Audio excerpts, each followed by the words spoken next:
Māris Briedis ir ciemos Radio 101 studijā. Latvijas labākais boksers. Māris, es taču drīkst tā teikt. Tu būsi vienīgais, kurš piedalīsies Bigger than Better turnīrā, kas jau pavisam drīz notiks arēnā Rīga. Labrīt, Māri. Labrīt. Gribēju palabot, nevienīgais ir vēl viens arī latvietis, tas ir Konstantīns Gluhovs. Jūs divatā piedalīsieties. Kurš no jums pasaules rangā ir augstāk? Es. Nu, tātad tu esi Latvijas labākais boksers. Tur nav vairs nekādi jautājumi. Visiem cilvēkiem, kas atnāk ciemos uz brokastīm, ir jāatbild uz jautājumu, vienalga kādu profesiju vai sporta veidu viņi pārstāv, uz jautājumu, ko tu ēd brokastīs. Kāds ir bokseru brokastis? Ko tu drīksti un ko tu nedrīksti? Nu, tagad tas tiek tikai piedomāts. Tā pirms tam bija visu, ko gribu, bet pārsvarā tās ir auzu pārslas, jā, un olu baltumu. Nekas īpašs, bet pirms sacensībām mēģināt, ko gribi, bet pēc tam jau jāpiedomā pie tās ēdienkartes. Diezgan nopietni. Mārcis Strombergs man teica kaut ko visai līdzīgu, bet viņš teica, ka viņam esot kaut kādi mirkļi pēc lielām uzvarām, ka viņš atļaujoties sev uz nedēļu norauties riktīgi nos. Tas tā varētu būt, jā. Ok, skaidrs. Ārpus tā, ka dažos sporta bāros esmu redzējis, ka joprojām vairāk vīri ļoti pievērš uzmanību ekrānam, kurā notiek boks. Godīgi atzīšos, ka pats es neesmu sekojis līdz tam, kas notiek Latvijas boksā aizvadītajos gados, un ko tu man kā pilnīgam nejēgam, ja es tev prasu, kas notiek? Ir vispār cilvēki nāk skatīties, popularitāte ir. Kā tu raksturo to, kādā stāvoklī šobrīd ir boks Latvijā, un kā vispār iet boksam?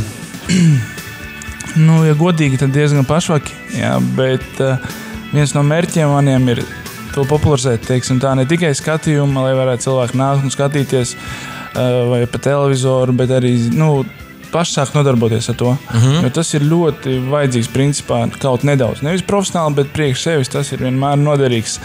Es tā domāju, daudz vīrieši ir aizdomājušies par to kaut kādā situācijā, kad ir iekļuvuši, piemēram, kur vienalga, jebkurā gadījumā vai ir uzmākušies kādi citi, piemēram, sadzērušies vai Protams, tas labākais ir ātri skriet, bet, ja nav tādas situācijas, tad kaut kas ir jāzina no boksa arī. Bet par popularizāciju, tā, Latvijā, diezgan pašvāk ir, tā, gan arī ar pašiem bokseriem.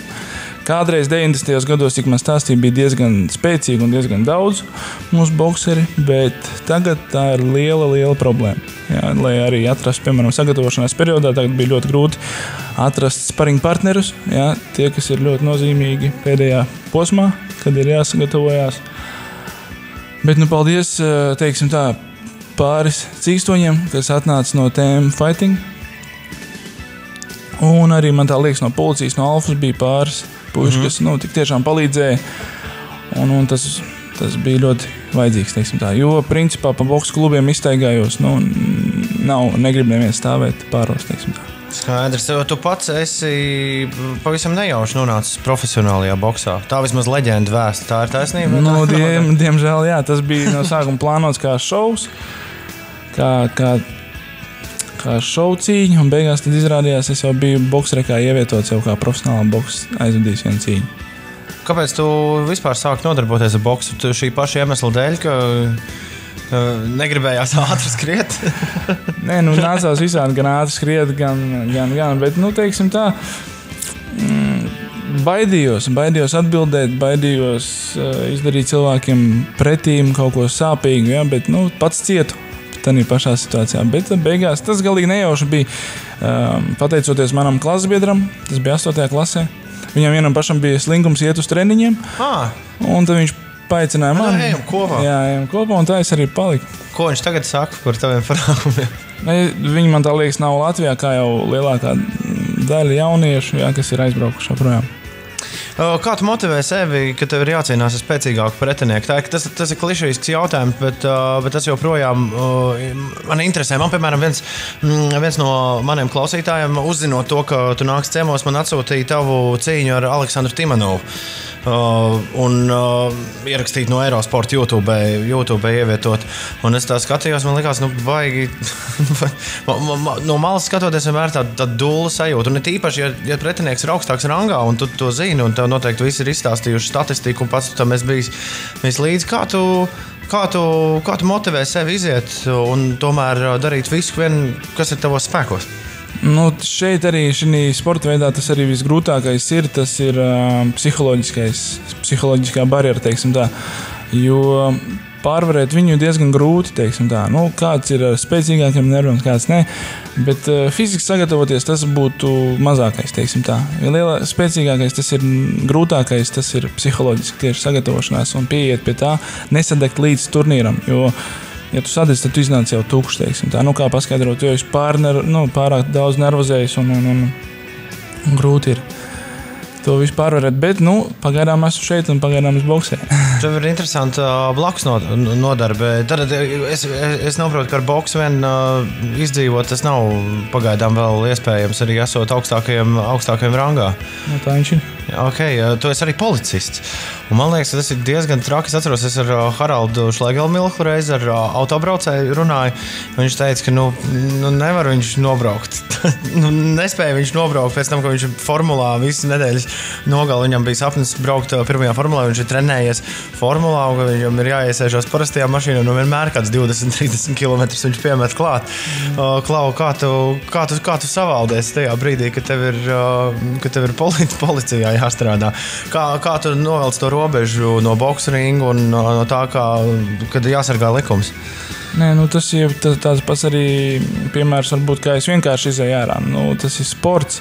Zālē es daru savu darbu, piemēram, un darbā es daru savu darbu.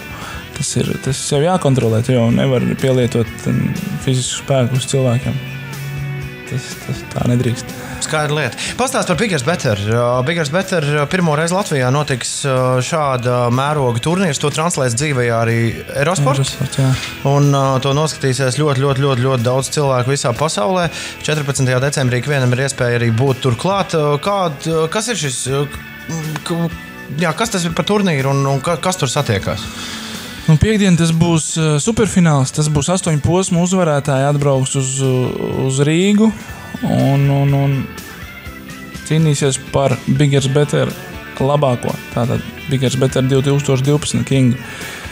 Tas ir tā kā pasaules čempionāts, kā Eiropas čempionāts? Pasaules mēroga, tas ir no visas pasaules, teiksim tā, Krievija, Vācija, Polija, teiksim tā. Tā ir Eiropa vairāk. Bet tur bija 8 posmi, tur bija 8 bokseri. Un katra posma uzvarētājs tagad boksēs šeit Latvijā finālā, kas kļūs par labāko no labākajiem, teiksim tā. Konstantins Gluhovs un tu pārstāvēsi Latviju. No kā tev visvairāk ir... es neteikšu to vārdu. To laikam boksā, boksa žurnālistikā droši neviens nejautā, bet kuram tu ļoti, es drīzāk jautāšu tā, kuram tu ļoti labprāt nestātos? Man to jautā visi praktiski, kur es domāju, kurš ir favorīts to starp tiem 7 cilvēkiem. Es nezinu, es uzskatu katru par favorītu, katrs ir ar savām labākajām īpašībām. Teiksim tā, tur ir sākot no mazākā, tāds es esmu laikam šī reizē. Tas ir 93 kg, 92 svaru un beidzot līdz 145 kg, 207 augums. Katram ir savs ātruma īpašības, katram ir savs spēka īpašības. Pie katra jāpielāgojas. Pirmkārt, es rīt uzzināšu, ar ko man ir pirmā cīņa. Un tad jau jāsāk domāt, kā būs jāboksē. Tagad jau nav jādomāt, kamēr nav izloze vēl bijusi. Kā iztīsies tas turnīrs? Jūs vienu vakaru gaitā noskaidrosiet uzvarētāju. Jā. Kā tas notiek? Ja ir 7 dalībnieki... 8. Ja ir 8 kopā, jūs esat sadalīti 4 pāros, un pēc tam vienkārši kurš ir uzvarētājs, tālāk cīnās ar uzvarētāju. Skaidra lieta. Labi, mājaslapā tēma fight.lv ir iespēja vinēt biļetes šo piekdienu Arēnā Rīga. Sākums ir 6, 7 vakarā? 10 vakarā. 10 vakarā? Tas ir nakts pasākums? Tas tāpēc, kad tur televīzija Eurosports un tāpēc tiek pielāgots pie televīzijas. Jā. Skaidrs. Šovs arī noteikti būs kaut kāds. Jā, tur pirmās cīņas kaut kāds arī man liekas būs. Tad tur sāksies kaut kādos varbūt 9, 9:30. Skaidrs. Priecājos iepazīties un prieks, ka atnāci ciemos. Māris Briedis šorīt Radio 101 studijā. Mairi tik uz priekšu, un es ceru, ka pēc gada mēs, vai pat ātrāk, mēs satiksimies atkal šeit. Un, jau nākošu gadu laikam. Jā, tad, kad es tev jautāšu, kā ir ar boksu, tu teiksi, jau kopš iepriekšējais pēc tevis bija baigi labi. Cerams, ka tā būs. Viss iet uz augšu.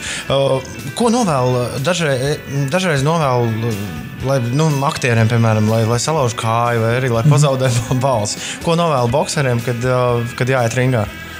Neko speciāls? Neko sliktu tādu. Neko tādu. Tieši otrādi. Ej un sadod, jā? Jā, ko katram ir savs novēlējums, teiksim tā. Pēdējais jautājums. Tavs treneris už lamājās, tad, kad tu kaut ko tā dari, tad, kad tu noej malā? Parasti mēs nedzirdam, ko te treneris saka. Vai lamājās? Ir kādreiz?